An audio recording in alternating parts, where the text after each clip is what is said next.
if we need to think about something, and if we are considering to think about spiritual journey, spiritual life, one should think about it as a marathon to a destination that has no place, that has no form.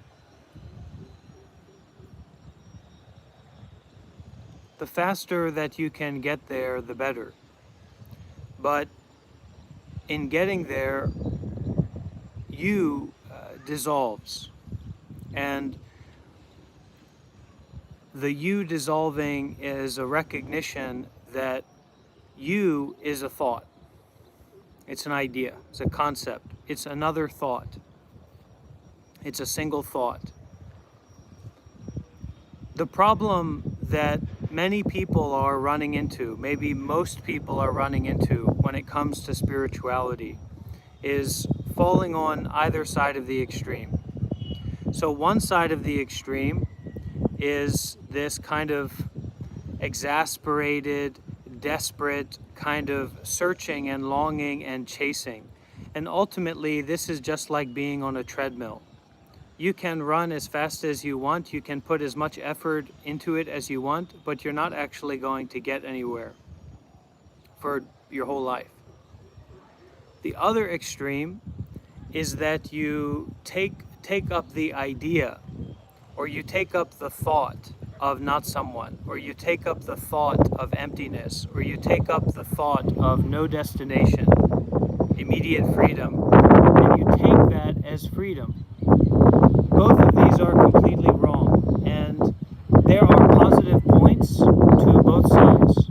There are negative points to both sides. Actually, both of these sides are useful. Both of these sides are necessary on the spiritual path. But the essence of the path is to bring both of these sides to the center, to bring both of these sides to the middle path, the middle way, right? No destination as we walk step by step, not someone doing all kinds of good deeds. The teachings of Buddha are a practical methodology, a practical approach to transforming your life. If you don't have an idea of your life, or if you're already enlightened, then it's not going to apply, it's not going to matter for you. And that is just another thought in the mind. If you grasp onto that, it's just simply another thought in the mind. So the people who can take up this path and take up this practice, it's a special kind of person. It's a unique kind of person. And what the Buddha taught and what the Buddha did and what Thich Nhat Hanh, Zen Master Thich Nhat Hanh taught, and what my teacher Sayadaw Otamasara is teaching, and what I also believe in, is that this is the work of a community, that nothing is going to work, nothing exists separate from anything else. So to walk this path seriously, as intensive as it is, as easy as it is, as tight as it is, as spacious as it is, requires community. Even if you have the ideal of being a monk living in the forest, or a monk living in the cave, the only way that this can happen is through and with community. So spiritual life is community life. The more that you are serious about spirituality, spiritual development, enlightenment, the more serious you are going to be about getting involved in community, building community, supporting community, sustaining community with everything that you have. If you're not willing to use everything that you have, you're not going to make progress in spiritual life. And when we are humble enough to view our successes or our positive points in the same way that we view our many negative points or our many failure points, you won't be so brazen to think, oh, I've got it figured out. I understand this, and now I'm going to keep doing the same thing that I've been doing, or the same thing that the society is doing, and I'll just take this understanding, this figuring out, and I'll put it in my pocket, and I'll walk around with a smile on my face.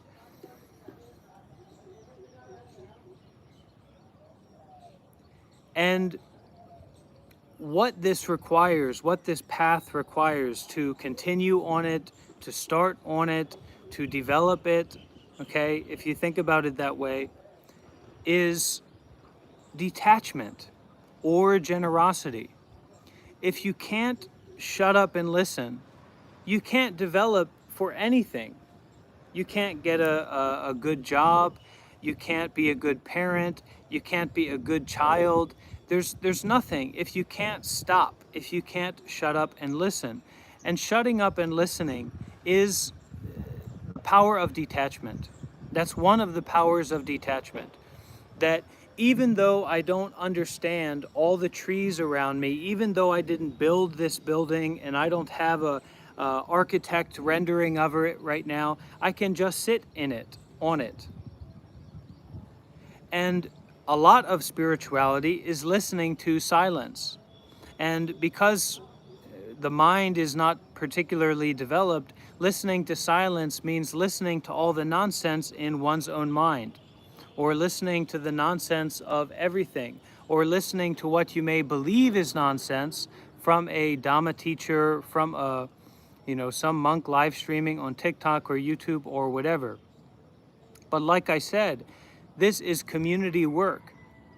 And in the same way that you would build a village, or you would build a garden, or you would develop a forest, or save the soil, as Sadhguru likes to talk about, you have to give everything to it.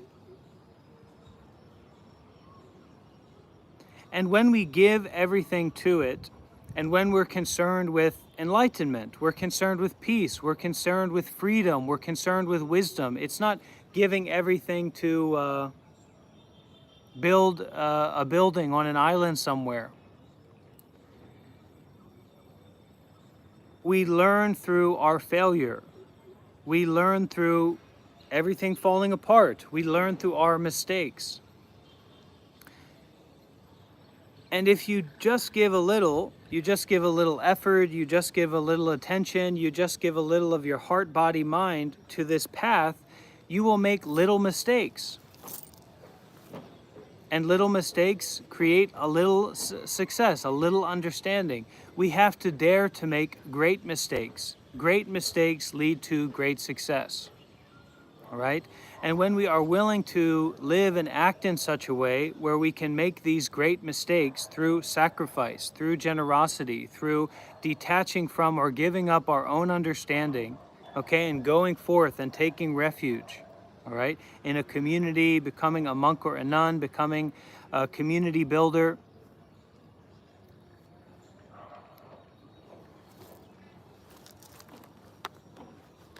then mostly we will run in circles until we convince ourselves of something that we're comfortable with. This path is not about being comfortable. That is a side effect of the path. But the path is not about being comfortable.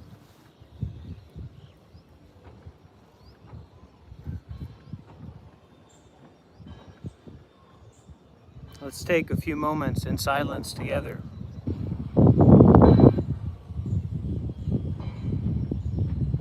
Breathing in everything.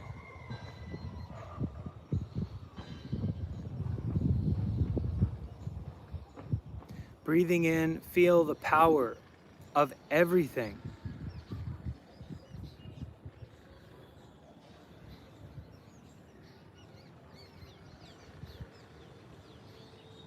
Breathing out, give away, offer out, share out, detach from, put down everything.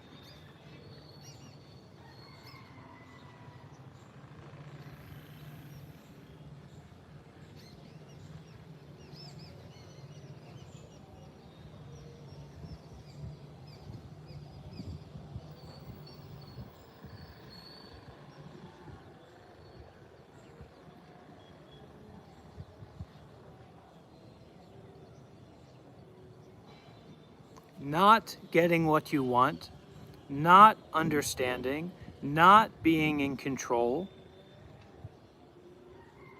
getting no return on your investment, feeling unpleasantness,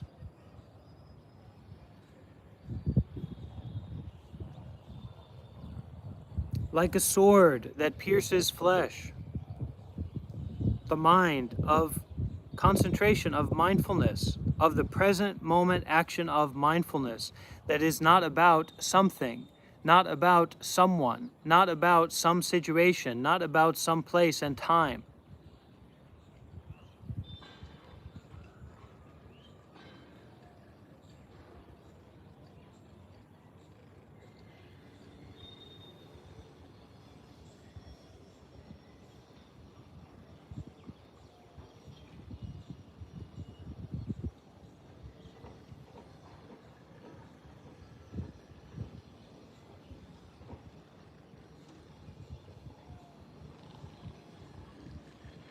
You should ask yourself, those people who are kind of meandering around the spiritual path, or those people who are curious about Buddhism or curious about my life as a monk, what I'm doing, why I speak this way, why my energy is this way, why my chakras are this way, whatever. You should ask yourself, what are you serious about in this life? What is really meaningful to you in this life?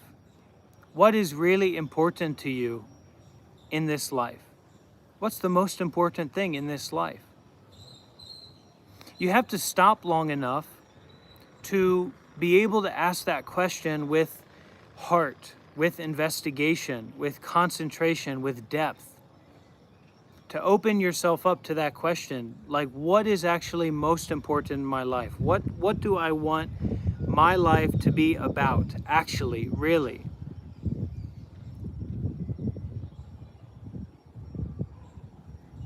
The closer that you get to the truth of that question, the depth of that question, the more ready you will be able to help, to get involved, to share, to care, to collaborate, to communicate.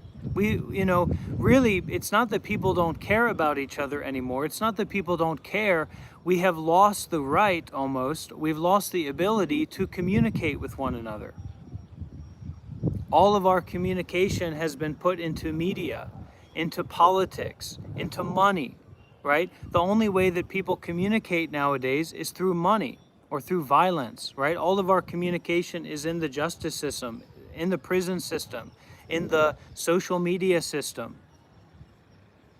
So it's no wonder you are depressed. It's no wonder you are anxious. It's no wonder you feel weak.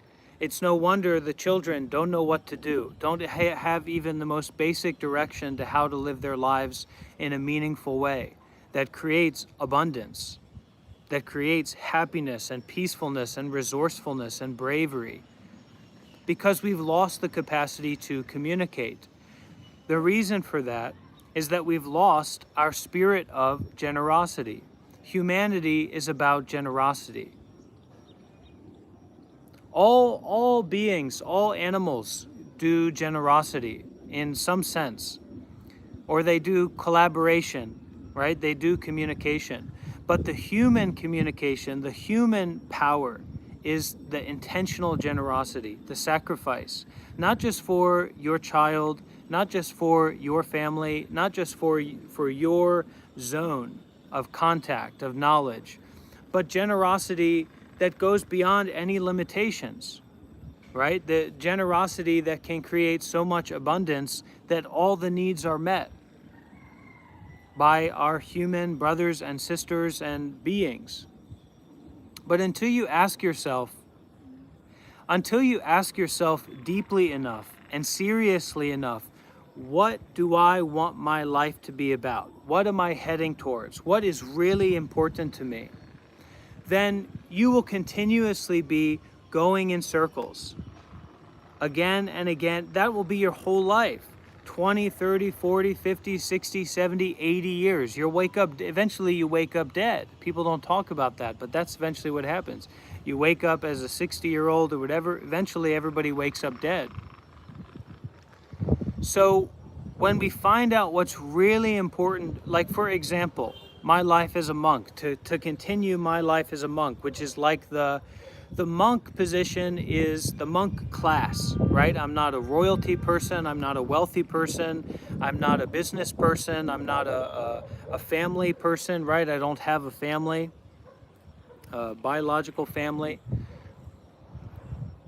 The monk class is representing the person, this is the ideal of it, this is the intention of it, the person who has asked that question, monk or nun, can be man or woman or whatever, who has asked that question and said, the most important thing in my life, and your life is right now, okay? The most important thing in my life is freedom. Freedom is more important to me than avoiding pain. Freedom is more important to me than getting pleasure. Freedom is more important to me than having pleasurable experiences. Now, does that mean that I don't have pleasurable experiences? Does that mean that I don't have preferences? Does that mean that I'm some kind of, perfect being? No. It means that I recognize in myself the deeper purpose, the direction of my life. Where is my compass pointing? My compass is pointing to freedom. It's not pointing to a vacation in Hawaii. It's not pointing to boyfriends and girlfriends and being some kind of, Tony Stark billionaire philanthropist. Even if that was possible or it's not, that's not what my life is pointing to. So I continue to restart and refresh, not concerned with getting pleasure, but concerned with freedom. And when we concern ourselves with that and we know which direction our compass is pointing, then we can follow it. And there's no idealism in following a compass. Even if we look at Christopher Columbus or, all these horrible people, they're human beings, but they certainly did a lot of horrible things using their compass, right? They were following their compass to genocide, to slavery, to all these things. No need to blame them, but that's the way that it was. So there's no idealism in the destination, and there's no idealism in the path. How do you think it is to navigate the frigid, vast, unknown waters of the ocean, unmapped waters of the ocean? That's what your life is. That's what life actually is. Now, yeah, there's a culture, there's a media, there's advertising, there's signs on the road, you've got your GPS, you've got all your plans, you've got all your friends in a list, etc. That's just an appearance. That's just an old map. In terms of the physical world, that map can be somewhat reliable. But in terms of the mind, it's like the ocean. It's always changing. Great waves are always moving. There's no stable surface in the ocean. The only stable surface in the ocean, the only stable surface in the spiritual path, the spiritual life, is impermanence. That everyone you know, everyone you love, every thought that you have and have ever had, and all your money and all your possessions, etc., are impermanent. It is like if you were on a great old wooden boat in the 1500s or whatever, in the great expansive ocean, and you had all your possessions and all these kinds of things in there. You are on the boat. This present moment experience is the boat on the ocean of impermanence, ever new impermanent nature. The spiritual path is to recognize that, to sit with that, to be with that, to contemplate that, to realize that, to understand the truth of that theory. And detachment is so important, and generosity is so important, because unless we practice generosity, we can't stop the mind from jumping to this and to that and this and to that, all right? It's like a monkey in a forest who is so obsessed with eating bananas, or the notion of eating bananas, the notion of the next banana is going to be juicier, better, more precious, etc., that this monkey spends their whole life jumping from branch to branch to tree until they die of exhaustion, okay? And every banana that they get, they take a bite, next one, next one, next one. So generosity is the power to stop. Generosity is the power for that monkey. Wait a minute, I should practice generosity.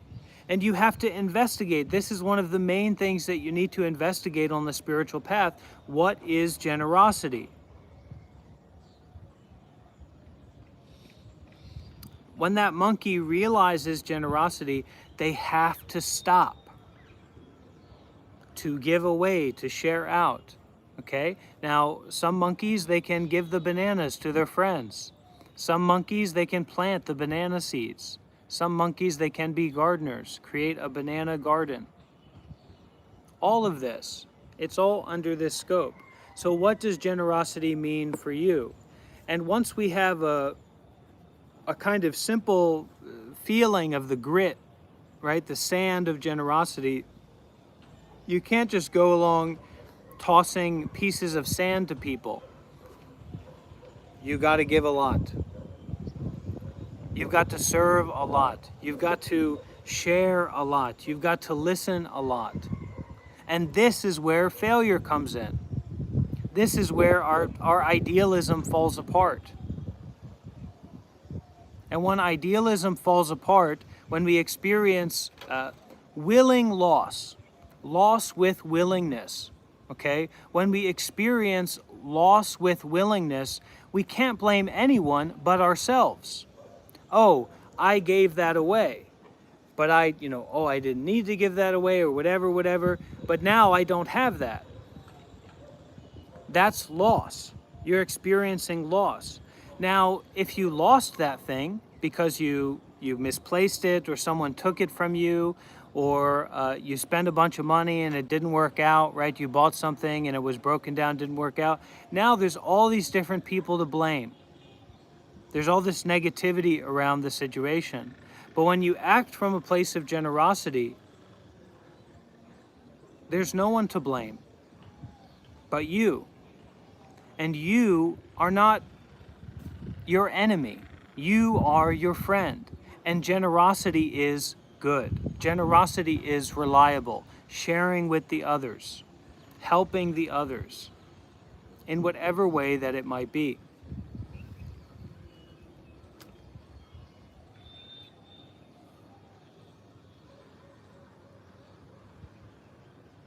And when we can experience loss without blame, when we can experience loss without this self-fixation, without this story-based approach and all this grasping, right? Like, oh, I gave that away. I detached from that, right? I let that go.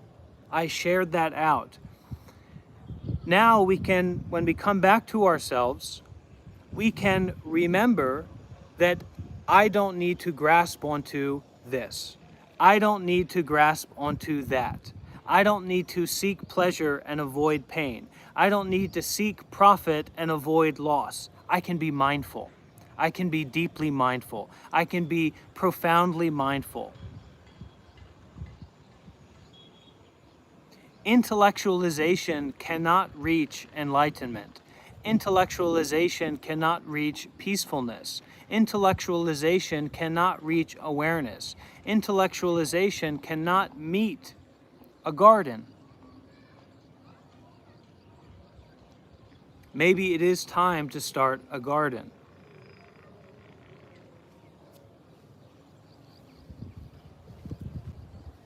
Each intentional action that we make is a seed that we plant. You plant a seed of greed, you plant a seed of anger, you plant a seed of non-practical, complicated thinking, or you plant a seed of generosity, you plant a seed of forgiveness, you plant a seed of mindfulness, you plant a seed of renunciation of non-practical, complicated thoughts. You plant a seed of rushing around, jumping from this to that, the monkey mind always going around. Oh, kuduba, I don't like that. I like this. I don't like that. I like this. I don't like that. Or you plant the seed of mindfulness and detachment. Detach. What you like is not important. What you don't like is not important. What you like and what you don't like are to be detached from, should to be renounced, should to be foregone, should to be forgiven. Forgive your preferences. Your life is only here. and now. And here and now is kind of like a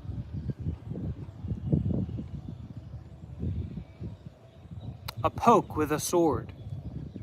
It's not slicing through.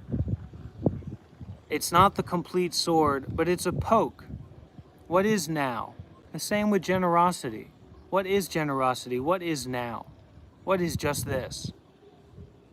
But it's up to you to feel that poke and then find the sword. And when you first you feel that poke, it's almost like you're blind, right? You're blind with that greed. You're blind with that anger. You're blind with that delusional thinking, all that dreamlike thinking, story-based thinking, right? So when you feel the poke from that sword, you definitely feel it, and you're like, whoa, that's unique. That kind of hit me. That touched me somewhere. And then you start to feel on the blade of the sword. And if your hands are too tight or if your hands are too loose, you don't really know what that is, or you can't follow it along, right? If your hands are too loose, you don't really get into it. Now your hand's just going off into air. And if it's too tight, then you cut your hand, right? Now you're going to pull away. But those that are brave enough, those that are serious enough about finding out what this is, the truth, freedom, everything, not something, not someone, not some place, not some situation, not some scheme, okay? But everything, taking responsibility for that, eventually going down the line with a lot of lost time and a lot of, unnecessary difficulty, you find the hilt of the sword. You find the, whatever it is, the handle of the sword, and now you've got wisdom.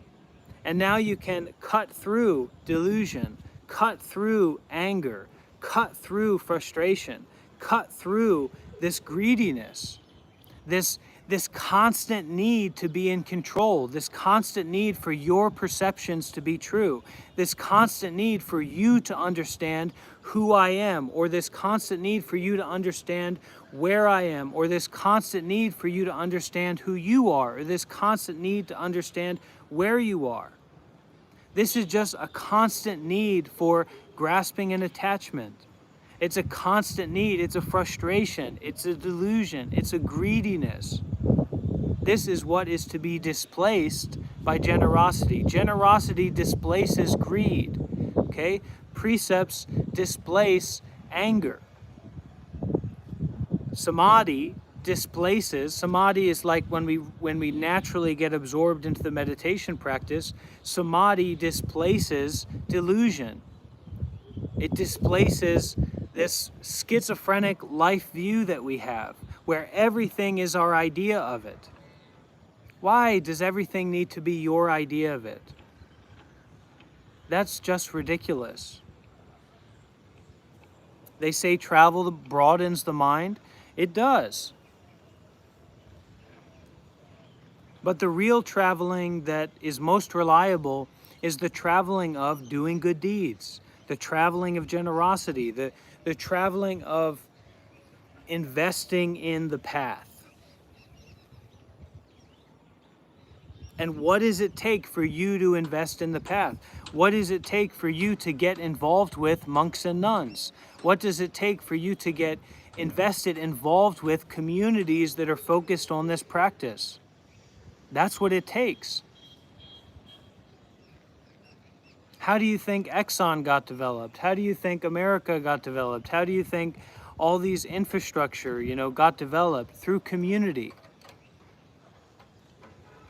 So if you want to develop yourself, if you want to develop seriously about spirituality, you have to invest in spiritual community. I tell you, there's maybe 1 in a million, 1 in 10 million, 1 in 20 million, 1 in 50 million that can do it on their own. Otherwise, you need to get involved with community. And getting involved with community in this way means generosity, and it means sacrifice.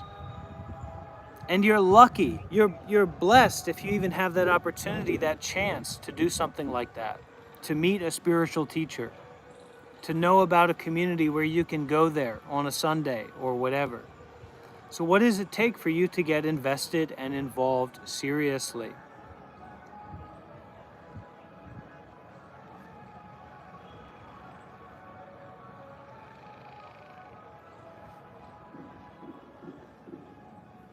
True development on the path requires consistency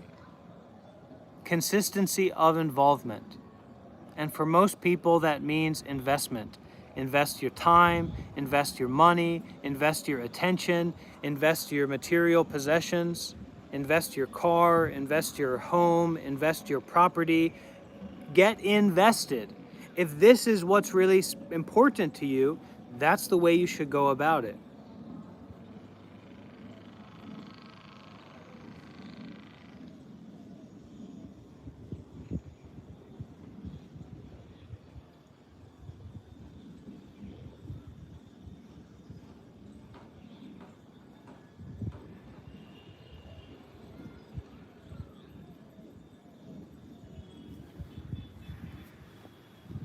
That's the way you have to go about it. If you want the enlightenment, if you want the awakening, if you want the experience of freedom that I have at this moment, that's what you have to do.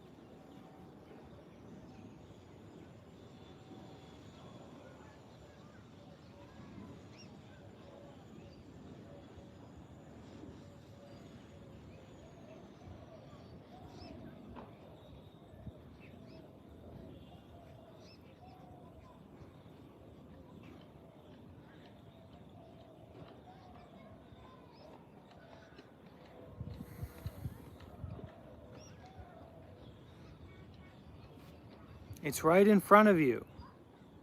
It is right in front of you.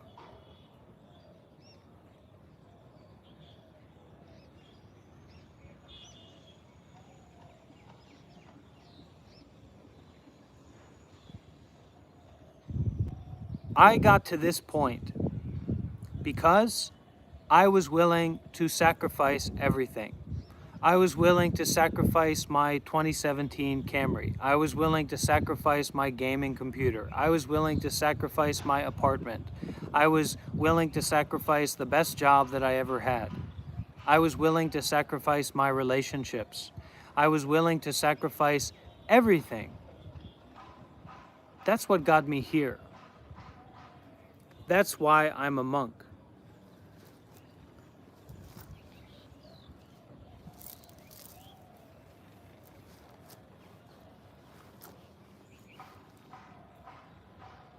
And the work that I'm doing online is quite different from what is normal or what is commonplace.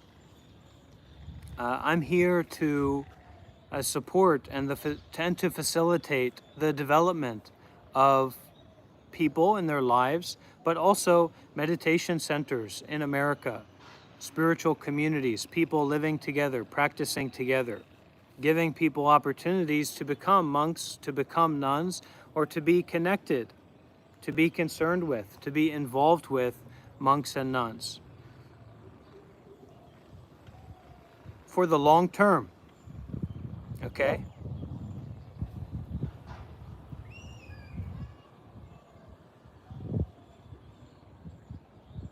Many people need help, and those people who need help are an opportunity for making merit, an opportunity for making blessings, an opportunity to develop our own spirituality. But to help those people in all the different kinds of ways that people have needs, we have to work together. We have to develop the infrastructure of communication. We have to develop the infrastructure of generosity. We have to develop the infrastructure of mindfulness and detachment as Western people or people who are influenced by the West. This is the most serious work that you can do. There's nothing that's more serious than this. There's nothing that takes more than this. There's no idealism in it. And the only way to develop it is through generosity, commitment, sacrifice, concern with, as impossible, as daring, as experience of loss. What's going on? What am I doing? Give it up. Give it away. Sacrifice. And that mentality, that approach, that stepping through that in all the different ways that are possible to do so, that is what is going to develop skill. The skill of being able to make the right decision, the skill of having many experiences dealing with problems,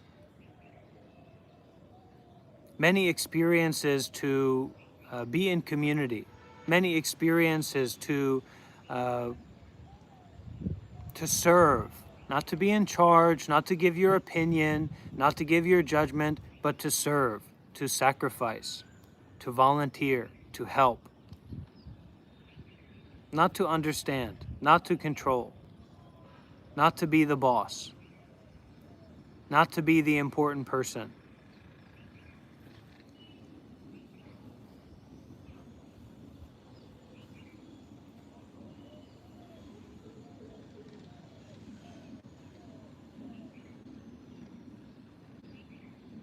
It's not that judgment is not allowed.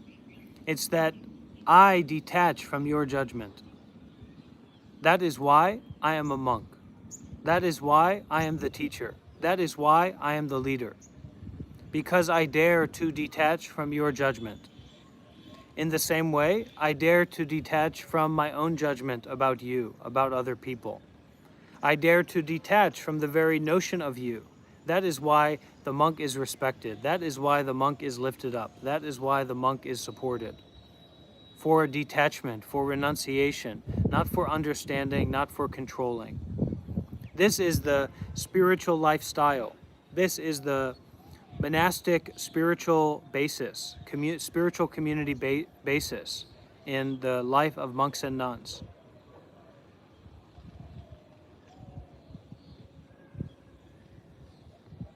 And then when we do reach out, when we do criticize, when we do try to fix, when we do try to solve, it is always through generosity and with mindfulness and detachment. It is always concerned with doing all kinds of good deeds in the ways that we can. We should be too busy doing good deeds with mindfulness and detachment to judge, to criticize, to control, to compete. You should be so consumed by your spiritual path that you are exhausting yourself in doing all kinds of good deeds more and more with mindfulness and detachment, and that every roadblock, every barrier, every confusion, every interpersonal conflict or disagreement is secondary to doing all kinds of good deeds with mindfulness and detachment, together for all. Exactly.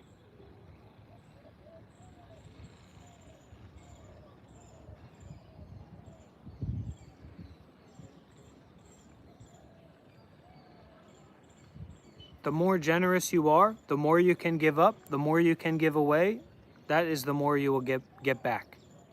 Period.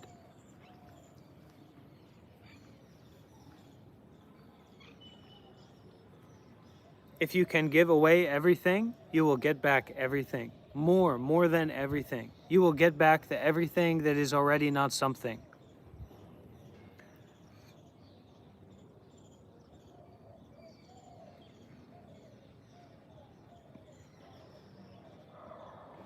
Because you are attached to your material possessions, because you are attached to the lifestyle of money, you have to give away money. You have to give away material possessions. You have to give away your skills, monetary skills.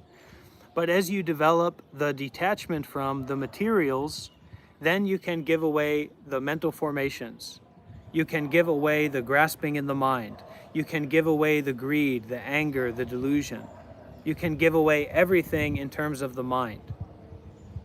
Not about being the boss, not about reaching the highest peak. It's about being practical with where you are and practicing generosity seriously. It's about being practical with where you are and following the 5 precepts seriously. You've got to understand that it's kind of like your ears. Has anyone here ever heard about sometimes when we use like the toothpicks or the ear picks, the cotton buds, we push all that earwax into our ears and we don't even notice it. But eventually our ears are basically full of this earwax, so we basically can't hear. But you don't notice it until literally you can't hear anything. And then you go to the ear person and they take out this huge, solid, massive earwax, right? So in terms of the mind of greed, anger, and delusion, the mind of ignorance and attachment, it's like that's what's happened. It's like there's so much more blockage in your ears than you know about. And so generosity is the way that we start to take out those blockages in the ears, so we can hear clearly, so that we can see clearly, so that we can breathe deeply, so that the mind can be clear as an open blue sky, that we can recognize that nature of the mind. And then the practical work in community and concerned with spiritual life becomes more realistic. Otherwise, it's always something that's out there. And that's why the role of a monk is so important in spiritual life, because we represent the practicality. I don't have a business. I don't have a family. I don't have a home. I don't have a house, a car, etc. This is it. And this is the level of practicality it takes, and the level of practicality that makes sense when you get the fruits from spiritual life, to be this serious about it, to develop, to reach the destination of nowhere that not someone does not reach. How could not someone reach somewhere? Anyway, we can't understand. So it's not about understanding. And the more comfortable you can get with not understanding, the broader your life will be, the more possibilities your life will have. There's a lot of cultural ignorance, and there's a lot of spiritual ignorance as well. There's a lot of spiritual arrogance. There's a lot of spiritual ignorance. There's a lot of spiritual community ignorance. There's a lot of cultural appropriation. There's a lot of spiritual appropriation. There's a lot of things that are going on that we don't fully realize or understand. So when we develop the power to use not understanding, which is also to use not grasping, then we can fix many problems in a way that's not about control, in a way that's not about understanding, in a way that's about generosity, precepts, bhavana, practicing meditation seriously, developing wisdom, developing insight. And that's something you learn experientially. You experience the fruits of it. You can't imagine it. It's just like you can't imagine to build a building. It has to get built.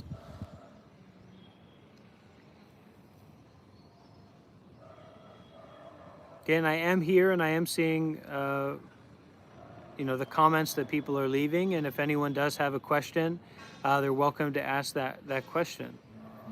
Namo Ayirafat.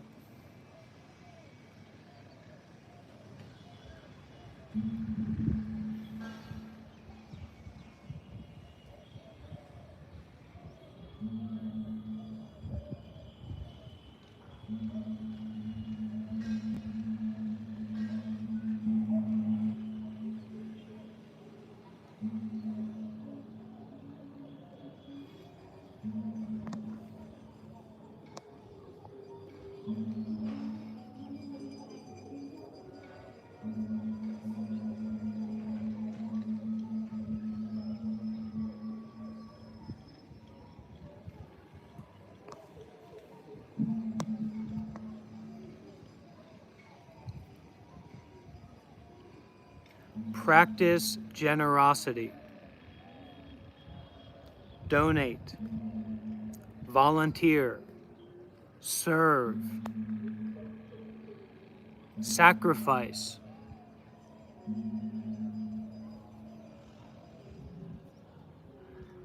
Seriously.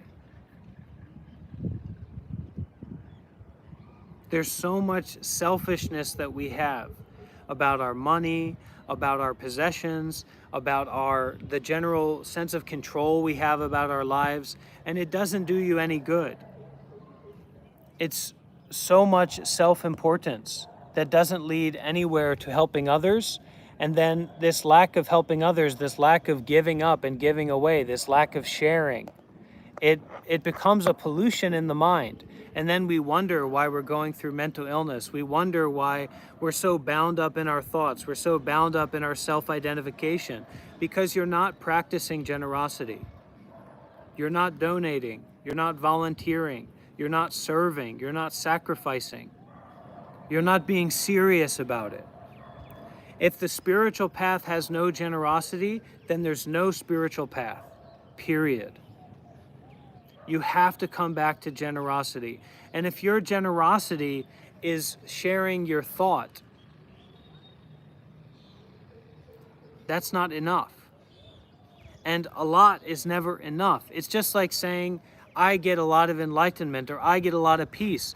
It's never enough. There's no, I've had enough peace, right? I already got peace. That's a broken mind. There's never enough peace. There's never enough generosity. There's never enough doing good deeds with mindfulness and detachment. There's never enough volunteering. There's never enough service. There's never enough helping, sharing, caring, protection. This is where the ego defensiveness comes in, all right? The common sense is common. It's there. You're not going to lose it. But there's never enough generosity. There's never enough doing good deeds. There's never enough mindfulness. There's never enough wisdom, right? Never.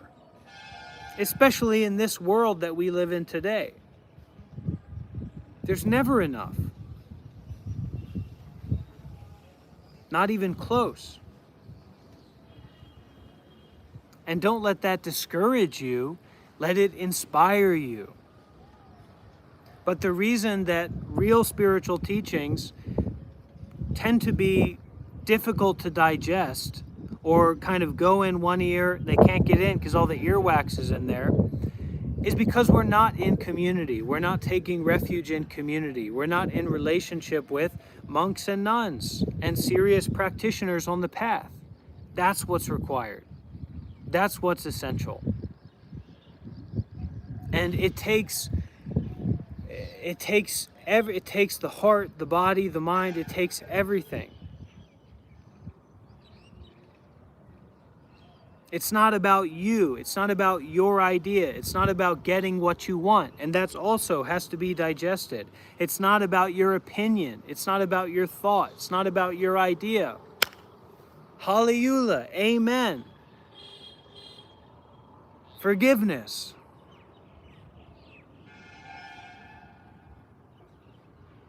Wonderful forgiveness. Unexcelled forgiveness.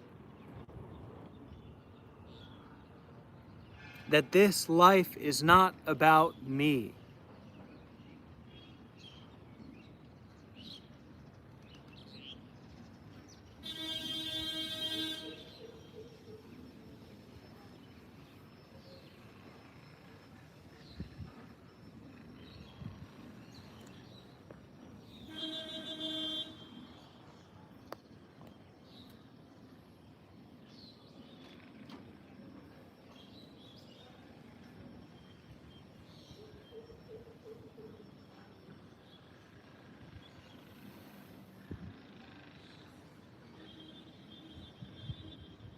Buckle down, buckle in, gear up.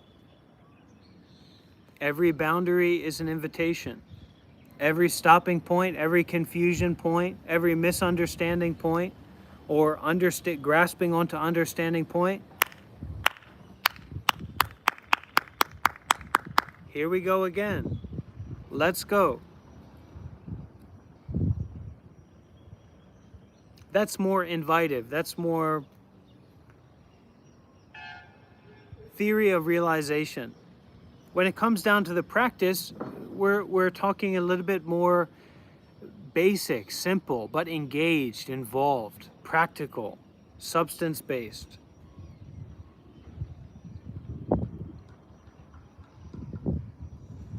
And explorative.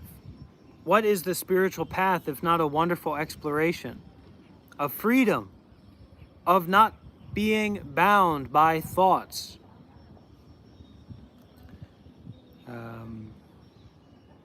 That's a joy, that's a gift. That's not something to think about. Uh, right now, Bodh Gaya, India, we have our 3-month meditation retreat. And if you look at the recent video I posted on the YouTube channel, you'll see an update I gave.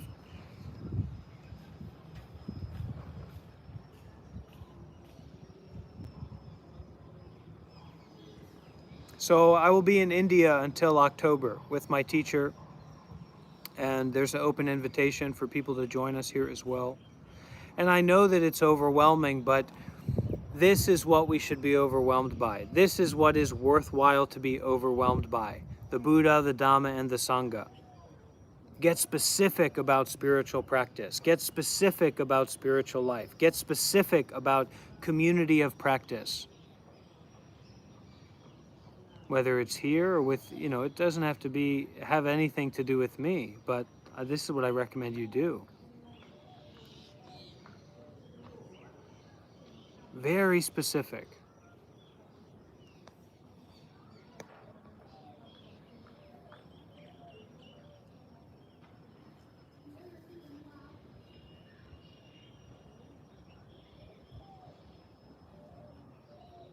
And start to think about using your possessions, using your money, using your like paid skills, using your resources for the others.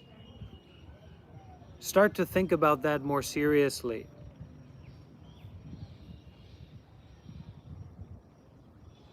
Or look at that, question about that. What would that look like if you were using your life for the others rather than for yourself?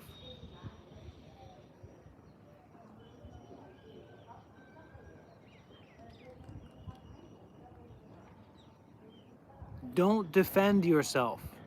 Never defend yourself. There's nothing to defend. There's nothing to justify. There's nothing to be on the good or bad side of it. This is the thing. It's not about good or bad. It's about mindfulness and detachment. It's not about self and others. That's where generosity is. It's not about you and the other. Using your life for the others vanishes self and other. This is why it's important to consider about this as a realistic pathway, entry point, practice point.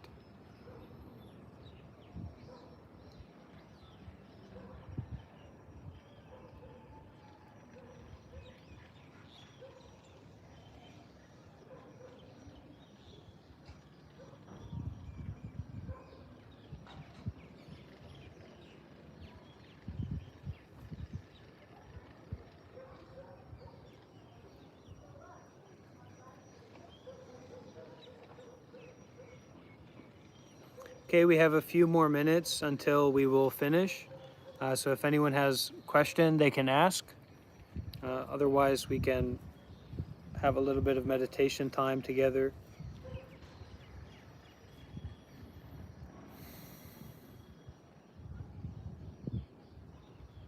Natural awareness time, natural enjoyment of awareness time, or time of no time, awareness of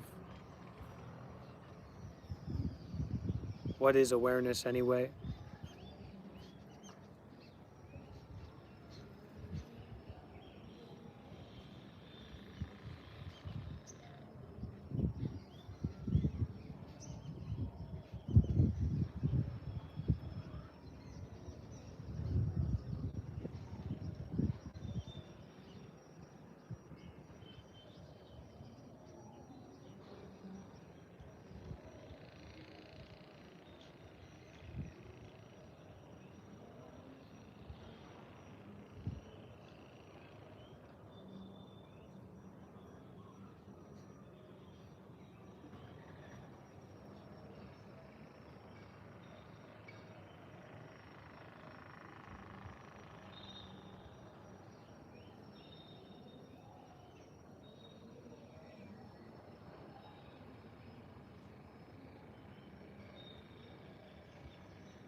And be brave.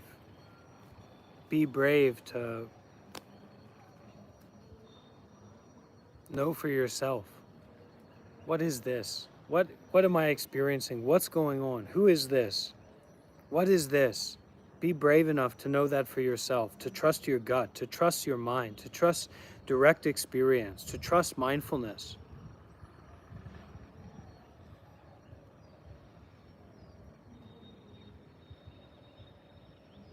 Life shouldn't be canned and prepared and fed to you.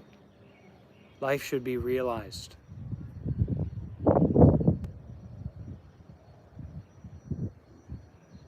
And if you can't be responsible for your realization,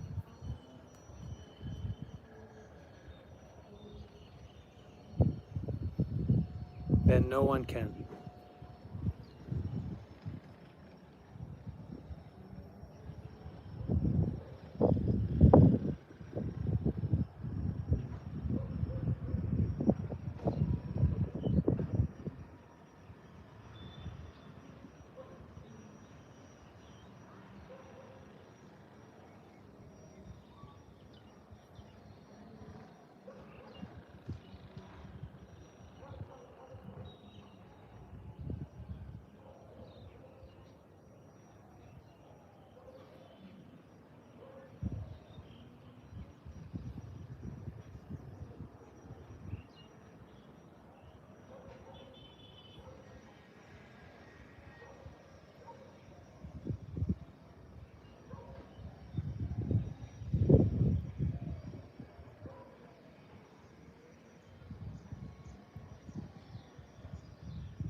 Feel the loss.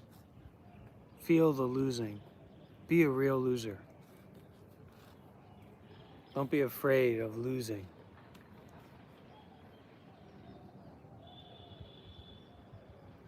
Embrace it. Offer love to loss.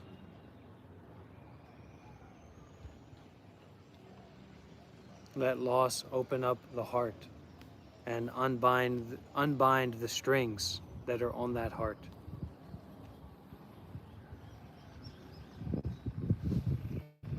Be a real loser.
right.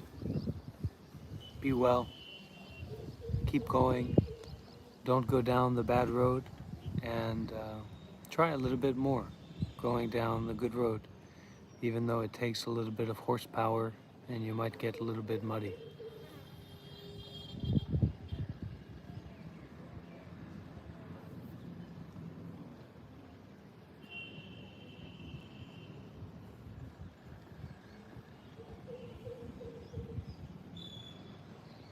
Okay.